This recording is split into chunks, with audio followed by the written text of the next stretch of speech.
নমস্কার, দেখছেন talk to Bangla. আমি অভিষেক রয়েছে আপনাদের সাথে। এই মুহূর্তে যে খবর নিয়ে উপস্থিত হয়েছে, আপনারা জানেন যে ছাত্র আন্দোলন এই মুহূর্তে সারা দেশ জুড়ে চলছে এবং ছাত্রছাত্রীরা নিজেদের দাবিতে মুখ খুলছে। তারা আর ভয় পাচ্ছে না এবং তার থেকে কখনোই অন্যথা হতে পারে না বিহার। এবং বিহারে এই মুহূর্তে ছাত্র আন্দোলন চলছে। পরীক্ষায় ইরেগুলারিটিস, রিক্রুটমেন্টে ইরেগুলারিটিস এবং সেই ক্ষেত্রে বিভিন্ন পরীক্ষার ক্ষেত্রে ডিলে এবং নতুন নতুন সিস্টেম আনছে বিহার সরকার বিভিন্ন পরীক্ষার ক্ষেত্রে। সেগুলোকে নিয়ে কিন্তু বিভিন্ন মানুষজন, বিভিন্ন গ্রুপ অফ স্টুডেন্টস তারা কিন্তু রাস্তায় নেমেছে এবং পুলিশ নির্মমভাবে লাঠিচার্জ করেছে এবং বেধড়ক মেরেছে তাদেরকে। বহু পরিমাণ ডিটেন হয়েছে এবং তার সঙ্গে যেটা হয়েছে জল কামান এবং অবশ্যই কাঁদানে গ্যাস। সেগুলো তো আমাদের পরিচিত ছবি, কিন্তু গুরুত্বপূর্ণ যে জায়গাটা এই মুহূর্তে সেটাকে নিয়ে বাঁকিপুরের বিধায়ক বিহার বিধানসভায় প্রশান্ত কিশোর এবং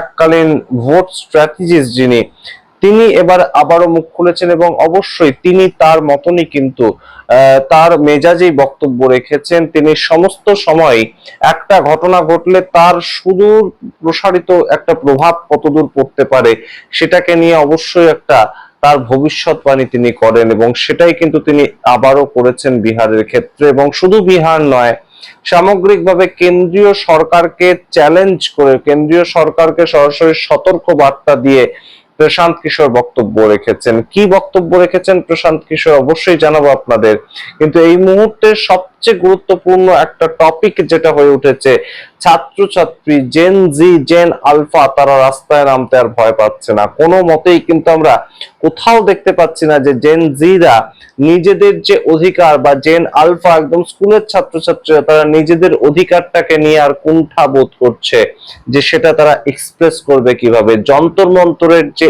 এফেক্ট সেটা সরাসরি প্রতি মুহূর্তে বিভিন্ন জায়গায় সারা দেশে আমরা দেখতে পাচ্ছি। ইতিমধ্যেই আমরা দেখতে পেয়েছি ঝাড়খণ্ডের সরকার, এবং সেই সরকারকে কিন্তু মাথা নোয়াতে হয়েছে, স্টুডেন্টদের সমস্ত দাবি মেনে নিতে হয়েছে এবং সেই জায়গাটাতেই কিন্তু এই মুহূর্তে বিহার দাঁড়িয়ে আছে। স্টুডেন্টদের যে দাবি, সেই দাবিটা নিয়ে তারা কখনো চলে যাচ্ছে বিধানসভার বাইরে প্রোটেস্ট দেখাতে, কখনো রাস্তায়, একদম কখনো আমরা দেখতে পেয়েছি সম্রাট চৌধুরীর বাড়ির বাইরে গিয়ে প্রোটেস্ট পর্যন্ত তারা দেখাচ্ছে। গুরুত্বপূর্ণ প্রেক্ষাপট কি বললেন প্রশান্ত কিশোর জানাবো আপনাদের। এবং অবশ্যই এই মুহূর্তে সামগ্রিক দেশের শিক্ষা ব্যবস্থা নিয়ে যে ভবিষ্যৎবাণীটা উঠে এসেছে সেটা যে খুব একটা অন্যরকম নয়। আপনার আমার মনের কথাটাই একদম প্রশান্ত কিশোর বলছেন, সেটাও কিন্তু আপনারা বুঝতে পারবেন। আপনারা শেষ অবধি দেখতে থাকুন এই ভিডিও, অবশ্যই স্কিপ না করে দেখুন এবং অবশ্যই টক টু বাংলা ইউটিউব চ্যানেলটিকে সাবস্ক্রাইব করে দিন যারা এখনো সাবস্ক্রাইব করেননি। আপনাদেরকে জানাই এই মুহূর্তে গুরুত্বপূর্ণ যে প্রেক্ষাপটটা প্রশান্ত কিশোর তুলে এনেছেন। তিনি বলছেন যে এই যে যন্তর মন্তর একটা স্টুডেন্ট আন্দোলন তৈরি হয়েছে এবং সেটার পরবর্তীতে যদি ভাবে কেন্দ্রীয় সরকার বা বিজেপি সরকার যে সেটা সেখানেই শেষ হয়ে গিয়েছে, তেমন কিন্তু হওয়ার জায়গা নেই। এটা এখন বিভিন্ন পর্যায়ে হবে এবং শুধু স্টুডেন্টদের মধ্যেই তিনি বলছেন যে এটা সীমাবদ্ধ থাকবে তেমন নয়। এটা বিভিন্ন সমাজের বিভিন্ন ধরনের যারা কাজের সঙ্গে যুক্ত রয়েছেন, কেউ কৃষি কাজের সঙ্গে, কেউ শিল্পের সঙ্গে, কেউ একদম মজদুর হিসেবে কাজ করেন, প্রত্যেকের মধ্যেই কিন্তু এই চেতনাটা উঠে আসছে যে আমাদের অধিকারের জন্য আমাদেরকে রাস্তায় নামতে হবে, সরকারকে বাধ্য করতে হবে যাতে সরকার আমাদের কথা শোনে। এই চেতনাটা মানুষের মধ্যে কোথাও কিন্তু একটা সার্কুলেটেড হয়েছে। छात्रों के जो जायज मांग हैं उस मांग को सरकार को मानना चाहिए, चाहे वो टीआरई का मामला हो या अन्य जो छात्रों के मामले हैं। छात्रों के इन मामलों को सरकार दबा नहीं सकती है और हमने ये पहले भी कहा है। तो कुछ भी जंतर मंतर पर हुआ है वो वन ऑफ नहीं है। जो यहाँ पर शिक्षा व्यवस्था पूरे देश में शिक्षा का जो प्राइवेटाइजेशन हुआ है, कोचिंग संस्थाओं के जरिए व्यवसायीकरण हुआ है, उसके माध्यम से जो पेपर लीक हो रहा है और जो बड़े पैमाने पर बेरोजगारी है, इन तीनों चार चीजों को अगर आप जोड़ेंगे तो युवाओं में एक बहुत बड़ा वर्ग है जो आज की व्यवस्था से खुश नहीं है। और अगर सरकार उनकी बातों पर गंभीरता से ध्यान नहीं करती है, कोर्स करेक्शन नहीं करती है, तो सड़कों पर छात्रों के आंदोलन आपको और आज ये देखने को मिलेंगे। আপনারা শুনলেন প্রশান্ত কিশোরের বক্তব্য এবং অবশ্যই গুরুত্বপূর্ণ যে জায়গাটা প্রশান্ত কিশোর উল্লেখ করছেন যে এই মুহূর্তে কিন্তু সরকারের কোর্স বদল করার দরকার। সরকার যদি মনে করে থাকে যে যা ইচ্ছা করবে সেটা আর হবে না, এবং তার সঙ্গে তিনি আরো গুরুত্বপূর্ণ বক্তব্য রেখেছেন যে এই যে সামগ্রিক একটা চিত্র উঠে আসছে যে বিহার সরকার এখন একটু হলেও নমনীয় হয়েছে। সেই নমনীয়তাটা কেন এসেছে বিহার সরকারের মধ্যে, প্রশান্ত কিশোর একদম সরাসরি উল্লেখ করছেন যে সামগ্রিকভাবে বিহার সরকার কোথাও গিয়ে বুঝতে পারছে যে তারা যা করেছে সেটাকে নিয়ে সারা ইন্টারন্যাশনাল মিডিয়ার সঙ্গে কিন্তু কোথাও গিয়ে একদম সেটাকে নিয়ে চর্চা হয়েছে। কারণ বিহারে আপনাদের মনে থাকবে সিবানে AK-47 রাইফেল চলেছিল স্টুডেন্ট আন্দোলনের উপর, এবং সেই জায়গাটাকে নিয়ে সারা পৃথিবীতে লেখালেখি হয়েছিল, এবং অবশ্যই কিন্তু সেইখান থেকে সম্রাট চৌধুরীকে কোথাও গিয়ে একটু হলেও ধাক্কা খেতে হয়েছিল দিল্লি দরবার থেকে।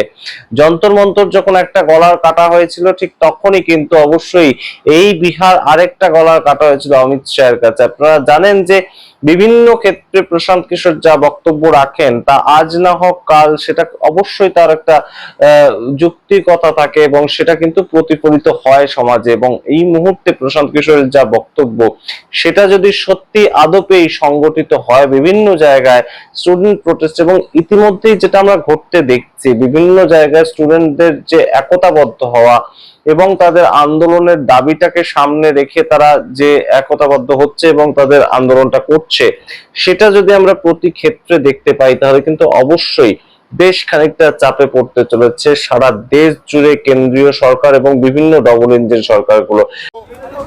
युवा साथी जो कर रहे हैं, या बिहार में कोई एक मूवमेंट है, ये देश भर में होकर रहेगा, ये अब फिनोमेना बनेगा। देश भर में जो युवा साथी जो कर रहे हैं उसका असर ये है, पिछले 2-3 महीनों में आप देश में लोकतंत्र की ताकत को देख रहे हैं। इसी बिहार में पिछले 3-4 वर्षों में जितनी बार कोई प्रदर्शन करने आया हो, चाहे समाज का कोई भी वर्ग हो, सब पर लाठी चली है। आज कम से कम लाठी चलाने से पहले सरकार या प्रशासन 2 बार सोच जरूर रहा है। ये लोकतंत्र की ताकत है और एक तरह से बेहतर बात है। छात्रों के जो जायज मांग हैं उस मांग को सरकार को मानना चाहिए, चाहे वो टीआरई का मामला हो या अन्य जो छात्रों के मामले हैं। छात्रों के इन मामलों को सरकार दबा नहीं सकती है, और हमने ये पहले भी कहा है कि जो कुछ भी जंतर मंतर पर हुआ है वो वन ऑफ नहीं है। जो यहाँ पर शिक्षा व्यवस्था पूरे देश में शिक्षा का जो प्राइवेटाइजेशन हुआ है, कोचिंग संस्थाओं के जरिए व्यवसायीकरण हुआ है, उसके माध्यम से जो पेपर लीक हो रहा है, और जो बड़े पैमाने पर बेरोजगारी है, इन तीनों 4 चीजों को अगर आप जोड़ेंगे तो युवाओं में एक बहुत बड़ा वर्ग है जो आज की व्यवस्था से खुश नहीं है। और अगर सरकार उनकी बातों पर गंभीरता से ध्यान नहीं करती है, कोर्स करेक्शन नहीं करती है, तो सड़कों पर छात्रों के आंदोलन आपको और आगे देखने को मिलेंगे। যেমন তারা বুঝতে পারছে না যে কিভাবে কন্ট্রোল করবে, তাই জন্য আমরা দেখতে পেয়েছি ইভেন যে একটা 6 বছরের বাচ্চা ছেলে তাকে পর্যন্ত পুলিশ ডিটেইন করে নিয়ে চলে গিয়েছে। তো এই সামগ্রিক বিষয়গুলো কিন্তু ঘটছে, এবং এটাকে নিয়ে কিন্তু রাহুল গান্ধীও মুখ খুলেছেন যে সম্পূর্ণভাবে স্টুডেন্টদের সঙ্গে কখনোই কিন্তু এই ধরনের ব্যভিচার করা উচিত নয়। রাহুল গান্ধী যে বক্তব্যটা রেখেছেন ঠিক একই ধরনের বক্তব্যটা কিন্তু রাখছেন প্রশান্ত কিশোর। অত্যন্ত গুরুত্বপূর্ণ একটা সতর্ক বার্তা, তার কারণ তিনি বলছেন the students of Bihar have a very straightforward question: why the irregularities in recruitment exam, why no action on allegations of paper leaks, and how long will this tampering with the future of the student will continue? অর্থাৎ সরাসরি এই যে irregularities পরীক্ষার ক্ষেত্রে হচ্ছে, paper leak হচ্ছে এবং সেটাকে নিয়ে সবাই মুখে কুলো পেটে রয়েছেন, সেটা কতদিন ধরে চলবে? যে আমরা যে সরকারটাকে জেতালাম সেই সরকার তো বিহারে এখন এই মুহূর্তে ক্ষমতায় এলো বিপুল জনপ্রিয়তা নিয়ে, 243টার মধ্যে 200-র বেশি আসন নিয়ে এলো, তার পরবর্তীতে এই ধরনের একটা সিচুয়েশন কেন তৈরি হলো? স্টুডেন্টদের ভবিষ্যৎকে নিয়ে কেন এই ধরনের একটা সিচুয়েশন তৈরি হলো? তার পরবর্তীতে তিনি বিভিন্ন কথা লেখেন, শেষ পর্যন্ত তিনি লিখছেন the BJP government should understand this question, don't stop with batons, you can't snatch away someone's future not just answers they want, they demand accountability. অর্থাৎ একদম সরাসরি এই মুহূর্তে শুধুমাত্র লাঠি চার্জ করে আর কিন্তু স্টুডেন্টদেরকে থামানো যাবে না, যেটা প্রশান্ত কিশোর বলছেন খুব গুরুত্বপূর্ণভাবে, যে এটার যদি একটা সমাধান করতে হয় তাহলে সরাসরি এটাতে অ্যাকাউন্টেবিলিটি নিতে হবে, দায়বদ্ধতা নিতে হবে এবং সম্পূর্ণ কোর্স কারেকশন করতে হবে। গুরুত্বপূর্ণ কথা দুই নেতাই বলছেন এবং অবশ্যই প্রশান্ত কিশোরের যা ভবিষ্যৎবাণী সেটা সারা দেশে এই মুহূর্তে কিন্তু ছড়িয়ে পড়বে স্টুডেন্ট প্রোটেস্ট, কারণ তারা দেখে ফেলেছে যে সরকার মাথা নোয়াতেছে এবং সরকারকে দিয়ে মাথা নোয়ানো যায়, সেই জায়গাটা প্রশান্ত কিশোর খুব গুরুত্বপূর্ণভাবে উল্লেখ করেছেন। আপনারা সামগ্রিক রিপোর্টের ভিত্তিতে কি মনে করেন অবশ্যই কমেন্ট বক্সে কমেন্ট করুন। দেখতে থাকুন টক টু বাংলা, অবশ্যই টক টু বাংলা ইউটিউব চ্যানেলটিকে সাবস্ক্রাইব করতে ভুলবেন না।